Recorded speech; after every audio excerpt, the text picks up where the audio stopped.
Hello students, तो CUT UG 2024 के form आ चुके हैं और यूनिवर्सिटी ऑफ हैदराबाद में कौन कौन से यूजी कोर्स में एडमिशन होने वाला है CUT UG के स्कोर के थ्रू इस वीडियो में हम देखने वाले हैं। सबसे पहले तो हम देखते हैं कि जो CUT UG की वेबसाइट है उस पर भी सेंट्रल यूनिवर्सिटीज की लिस्ट बनी है और कोर्सेज का नाम लिखा है, पर फिलहाल वहां पर अपडेट ठीक से हो नहीं रहा है। ऐसी कंडीशन में बहुत सारे बच्चे जो कि यूनिवर्सिटी ऑफ हैदराबाद में एडमिशन लेना चाहते हैं CUT UG 2024 के स्कोर के थ्रू, उन बच्चों को ये जानना होगा कि किस तरह से कौन कौन से कोर्सेज हैं, कौन कौन से वो पेपर्स हैं जो हमें लेने हैं। इस वीडियो में हम वो सारी चीजें देखने वाले हैं। तो मैं आपको बता दूं कि जो इंफॉर्मेशन बुलेटिन आया है NTA का CUT UG 2024 के लिए, वो एक अलग डॉक्यूमेंट होगा और यूनिवर्सिटी ऑफ हैदराबाद है वो कौन कौन से कोर्सेज में एडमिशन लेने वाली है, उसके क्या क्राइटेरिया है, उसको यूनिवर्सिटी ऑफ हैदराबाद अपने इंफॉर्मेशन बुलेटिन में ये सारी इंफॉर्मेशन देती है।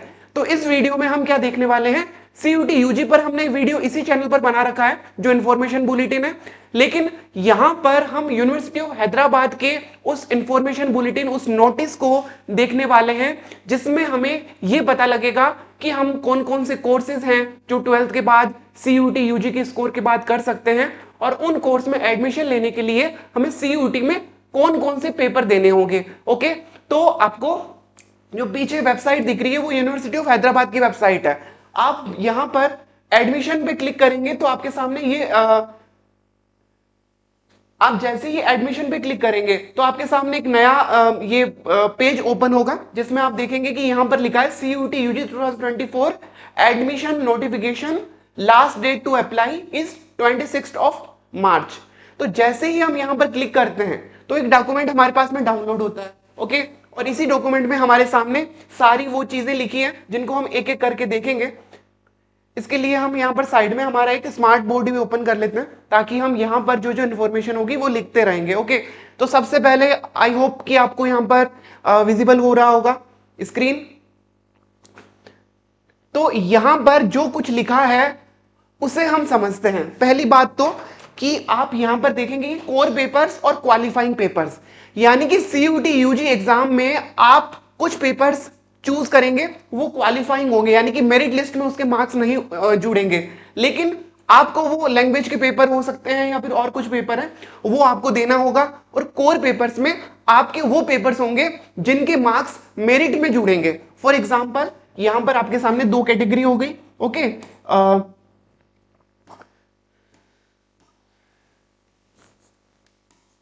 University of Hyderabad. ओके, तो ये यूनिवर्सिटी ऑफ हैदराबाद है आपकी, इसमें आपके एक तो हो गए कोर पेपर और एक हो गए आपके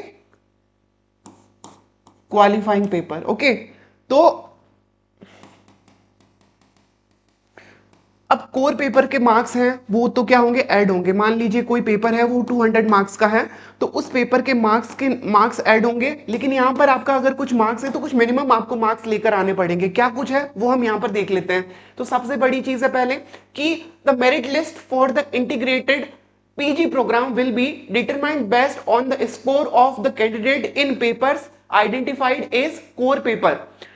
Rank list for admission will be prepared in the order of merit of score in core paper. Okay, clear हुआ। अब क्या लिखा है क्वालिफाइंग पेपर में, क्वालिफाइंग पेपर में लिखा है candidate are required to score minimum cut off 50 marks in the qualifying papers, and bracket में लिखा है कि integrated MA Hindi, integrated MA Urdu, integrated MA Telugu के लिए आपको 35 मार्क्स लेकर आने हैं क्वालिफाइंग पेपर्स में। Okay, only those candidate who score minimum cut off in the qualifying papers will be considered for admission irrespective of their score in the core papers. The marks scored in the qualifying papers will not be affect rank. Okay, तो आपके qualifying paper में अगर आपके 50% से ज्यादा marks आते हैं और इन तीन कोर्सेज के लिए आपके अगर 35 से ज्यादा मार्क्स आते हैं लेकिन बहुत अच्छे मार्क्स नहीं भी आते हैं तो आपकी रैंक पर कोई असर नहीं पड़ेगा, क्योंकि जो कोर पेपर होंगे उनमें आपके मार्क्स जुड़ेंगे।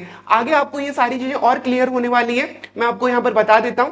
सबसे पहले यहां पर आप देख पाएंगे कि आपके सामने एक टेबल बनी है जिसमें कोर्स का नाम लिखा है, कोर्स के आगे सब्जेक्ट का नाम लिखा है, सब्जेक्ट के साथ में CUT में आपको कौन कौन से पेपर देने हैं उसके बारे में लिखा है, और इनटेक में नंबर ऑफ सीट्स लिखी है जिन सीट्स पर एडमिशन होने वाला है। फॉर एग्जांपल इंटीग्रेटेड एमएससी जो 5 इयर्स की है उसमें 20 सीट्स है, यानी 20 स्टूडेंट्स का एडमिशन इस एग्जाम के थ्रू होने वाला होगा।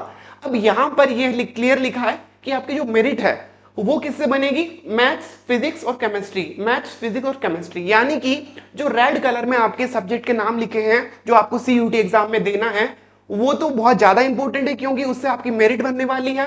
और जो ब्लू कलर में लिखा है उससे क्या होगा, उससे आपके जो क्वालिफाइंग पेपर्स है उनमें आपके मिनिमम कट ऑफ होनी चाहिए। ओके, तो आई होप ये चीज आपको क्लियर हुई होगी। अब यहां पर एलिजिबिलिटी है कि 12th में कितने परसेंट होने जरूरी हैं आपका यूनिवर्सिटी ऑफ हैदराबाद में एडमिशन के लिए। तो यहां पर 60% मिनिमम मार्क्स होने जरूरी हैं और एडमिशन मैथमेटिकल साइंस और जो फिजिक्स है उसके लिए एक स्पेशल क्राइटेरिया और लिखा है जिसे आप यहां पर भी देख सकते हैं। और स्पेशली साइंस के लिए एक अलग वीडियो भी बनाया जाएगा कि यूनिवर्सिटी ऑफ हैदराबाद में साइंस के स्टूडेंट्स कौन कौन से कोर्सेज में एडमिशन ले सकते हैं, उनमें हम ये चीजें डिटेल में देखेंगे। ओके, तो यहां पर आगे हम एक बार शॉर्ट में देख लेते हैं। इंटीग्रेटेड एमएससी फिजिक्स करनी है तो फिजिक्स केमिस्ट्री मैथ्स के आपके मार्क्स कोर पेपर होंगे जिसकी मेरिट बनेगी। क्वालिफाई करना होगा आपको इंग्लिश का पेपर और आगे इंटीग्रेटेड एमएससी केमिकल साइंस है उसके अंदर भी फिजिक्स है वो क्वालिफाइंग हो गई है। ओके, इसमें आपको मिनिमम 50 मार्क्स लेकर आने और केमिस्ट्री है वो आपका कोर पेपर हो गया। ओके, अब यहाँ पर बायोलॉजी है उसमें अगर इंटीग्रेटेड एमएससी 5 इयर्स की करते हैं तो देखिए सीट्स भी देखते रहिए, 48 सीट्स है, काफी ज्यादा सीट्स है बायोलॉजी में और वो आप यहाँ पर देख पा रहे हैं। आगे अप्लाइड जियोलॉजी के लिए आपको कोर पेपर में फिजिक्स और केमिस्ट्री लेना होगा जिसकी मेरिट काउंट होगी और इंग्लिश मैथमेटिक्स एंड बायोलॉजी में आपको क्वालिफाइंग मार्क्स यानी कि आपको मिनिमम पासिंग मार्क्स लेकर आने हैं जो कि ऊपर दिया गया था। ओके, 50% जो था। अब यहां पर आता है और सब्जेक्ट्स आ गए आपके सामने, हेल्थ साइकोलॉजी हो गई। अब यहां पर इंटीग्रेटेड एमए शुरू होता है। मास्टर्स के कोर्स कौन कौन से हैं जो 5 इयर्स के होने वाले हैं, उसमें अगर आप इंटीग्रेटेड एमए 5 इयर्स तेलुगु में करते हो तो तेलुगु के मार्क्स पर आपकी मेरिट बनेगी, लेकिन इंग्लिश आपको क्वालिफाई करना होगा। हिंदी के अंदर भी आपको इंग्लिश क्वालिफाई करना होगा बट मेरिट आपकी हिंदी के मार्क्स पे बनने वाली है। ओके, इंटीग्रेटेड एमए है वो किस में बनेगी, ऑब्वियसली वो आपकी इंटीग्रेटेड एमए है उसमें आपके इंग्लिश के मार्क्स भी जुड़ेंगे और जनरल टेस्ट के मार्क्स जुड़ेंगे और यहां पर कोई भी क्वालिफाइंग पेपर नहीं है। ओके, जो रेड कलर से लिखा है। ओके, ये हो गया। अब यहाँ पर मिनिमल एलिजिबिलिटी है उसमें आप देख लीजिए आपके पास लैंग्वेज होना चाहिए तेलुगु, इंग्लिश और हिंदी। अगर वो नहीं है तो आपको एक पर्टिकुलर एग्जाम पास करना होगा, उसके बारे में डिटेल आप देख सकते हैं। ओके, अब यहाँ पर इंटीग्रेटेड एमए उर्दू। अब आता है सोशल साइंस के subjects, economics, history, political science. इसमें अगर आप इंटीग्रेटेड एमए करना चाहते हैं 5 इयर्स की तो यूनिवर्सिटी ऑफ हैदराबाद से, तो आपको जनरल टेस्ट का पेपर देना होगा, उसी के मार्क्स जुड़ने वाले हैं, लेकिन क्वालिफाइंग में आपको इंग्लिश का यानी कि इंग्लिश और जनरल टेस्ट देना है बट मेरिट बनने वाली है जनरल टेस्ट के मार्क्स पे। ओके, तो ये सोशियोलॉजी और एंथ्रोपोलॉजी का भी लिखा है और यहां पर कुछ रिमार्क लिखा है वो हम एक बार देख लेते हैं। Medium of instruction in University of Hyderabad is English. Students admitted to language courses too are required to do certain university level mandatory courses and electives that are taught in English medium, hence English is compulsory for all program। कह सकते हैं कि आपकी हमने तो MA Hindi करना है और यूनिवर्सिटी ऑफ हैदराबाद में हमें इंग्लिश की क्या जरूरत है। तो यूनिवर्सिटी के अंदर आपको कुछ इलेक्टिव पेपर्स भी लेने होते हैं जो कि आपके इंटरडिसिप्लिनरी होते हैं, यानी कि आप अगर इंटीग्रेटेड एमए हिंदी कर रहे हैं या फिर तेलुगु कर रहे हो, उर्दू कर रहे हो, बट आपको उसके साथ में 1 या 2 पेपर किसी और सब्जेक्ट के लेने होंगे, चाहे वो सोशल साइंस के हो सकते हो, हिस्ट्री के हो सकते हो, ताकि आप अपना और अच्छे से डेवलपमेंट कर सको। तो उनका जो मीडियम ऑफ कम्युनिकेशन होगा, मीडियम ऑफ पेपर होगा, लैंग्वेज टीचिंग होगा, वो इंग्लिश होने वाला है। इसलिए आपको इंग्लिश का एक बेसिक नॉलेज होना जरूरी है। That is why English is qualifying paper in also for those जहां पर आपका हिंदी या फिर उर्दू या फिर तेलुगु लैंग्वेज आपका वहां पर पेपर में रहने वाला हो, मेन पेपर में। आगे है candidate can make choice of subject based on their merit in the entrance examination fulfilling above criteria. Okay, तो यहां पर अपने चॉइस ऑफ सब्जेक्ट ले सकते हैं लेकिन ऊपर उनका जो क्राइटेरिया वो पूरा करना होगा। Okay, the candidate belonging to ST SC and differently abled minimum eligibility is pass in the qualifying examination. SC और एसटी कैटेगरी के जो स्टूडेंट्स हैं उनके लिए और डिफरेंटली एबल्ड जो स्टूडेंट्स हैं उन कैटेगरी के लिए आपको मिनिमम पासिंग मार्क्स लेकर आने पड़ेंगे, किसमें, आपके क्वालिफाइंग पेपर में। ओके, अब यहां पर स्टूडेंट एडमिटेड टू IMSC यानी कि integrated MSc in biology will branch out of out to plant, ये जो साइंस के लिए है, ये एक बात क्लियर लिखी हुई है। आफ्टर 3 इयर्स कुछ उस कोर्स से रिलेटेड डिटेल लिखी हुई है। और आगे आपका यहाँ पर सीयूईटी का पब्लिक नोटिस है, जो कि आपके सामने लिखा है कि 28 मार्च तक अपने फॉर्म भर देने हैं, और वही इन्फॉर्मेशन आपके सामने है। अब यहाँ पे आपको क्लियर हुई होगी इन्फॉर्मेशन कि यूनिवर्सिटी ऑफ हैदराबाद में कौन कौन से कोर्सेज हैं। वो सभी कोर्सेज यहाँ पर क्लियर हो चुके हैं। आपके लगभग ये टोटल 16 कोर्सेज हैं जिनमें आपका एडमिशन होने वाला है सीयूटी यूजी के स्कोर के थ्रू। आई होप आपकी ये सारी इन्फॉर्मेशन क्लियर हुई होगी।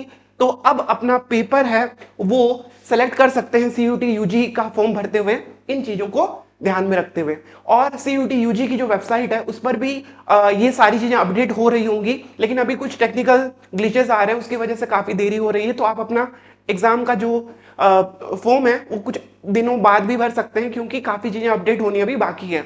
तो और भी इस तरह के वीडियोस आते रहेंगे। अब आपकी प्रिपरेशन को आसान बनाने के लिए केपी क्लासेस लेकर आया है स्पेशल कोर्स उड़ान बैच, जिसके अंदर आप डोमेन सब्जेक्ट, इंग्लिश और जनरल टेस्ट, इन तीनों की प्रिपरेशन कर सकते हैं। उसी के साथ में आप यहाँ पर इंग्लिश और जनरल टेस्ट की प्रिपरेशन के लिए सारथी बैच को भी ज्वाइन कर सकते हैं। ओके, तो इसकी सारी जानकारी आपको नीचे स्क्रीन पर दी हुई होगी, और इससे रिलेटेड जो चीजें हैं उनको हमने इस वीडियो के डिस्क्रिप्शन में लिंक्स में भी डाल रखा है। तो अपना प्रिपरेशन को आसान बनाने के लिए आप केपी क्लासेस के स्पेशल कोर्स, जो कि बहुत ही कम प्राइस में आपके लिए अवेलेबल है और इसमें आपको ज्यादा से ज्यादा फायदा पहुंचे, इसके लिए आपको इसे जल्दी से जल्दी ज्वाइन करना जरूरी है, ताकि आप अपने टाइम को यूज करके पढ़ाई कर सकें। ओके, तो all the best for your preparation. और कोई भी क्वेश्चन हो, कोई भी डाउट हो, तो आप नीचे कमेंट में पूछ सकते हैं। सब्सक्राइब कीजिए इस चैनल को। All the best, thank you very much.